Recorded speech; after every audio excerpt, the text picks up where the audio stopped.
ginagawa namin is tinatanggal namin to kasi nagre-rest lang naman yung alaga natin. Pero pag ganitong oras, gabi na, nilalagay natin para nakakatakbo siya. Or minsan iniiwan lang namin to rito sa loob, yung hamster wheel, tapos aalis kami. Tapos pag gabi na kami nakarating is tumatakbo-takbo lang po yung hamster natin. Yan, kung mapapansin nyo guys, yan, hindi nabibend yung likod ng hamster natin. So maganda yung quality niya.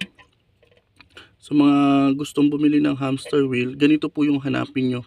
Plastic. Kasi pag bakal, kakalawangin yun.